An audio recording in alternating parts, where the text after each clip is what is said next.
No nii, kaujarattad valmis. Ei olnud lihtsalt kannatust, ma pidin need kohe kokku panema, et näha seda lõpptulemust.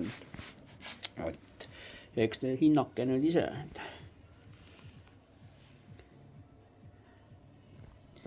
No rumm on küll kasutatud Lvovi tehase oma, aga see on üldiselt samasugune nagu kauja, ainult et selle vahega, et ta on kroomitud. Et kuna siin on siis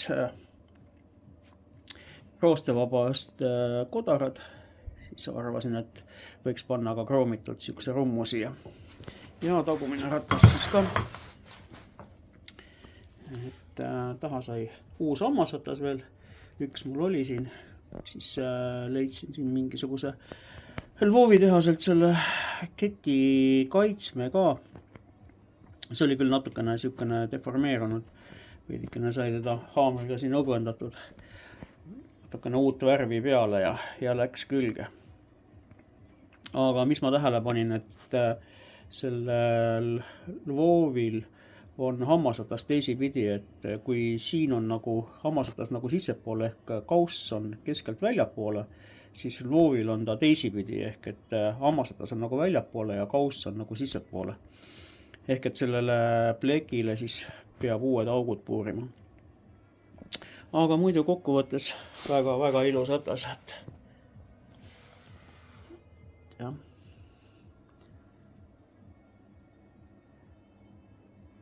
Rehvi panin ka peale siis täiesti uue.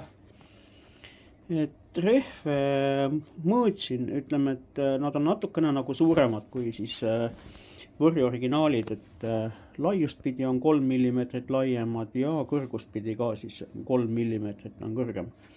Aga üldiselt ütleme, et suurusjärgus nagu sobib. Et jah, et siukene asi, et kõik uued kummileevendid sinna vahele ja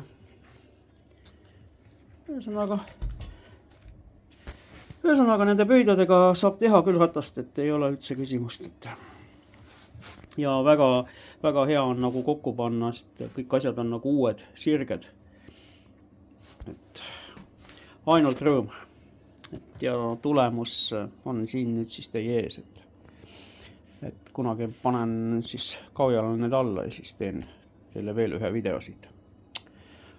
Aga praegu kõik.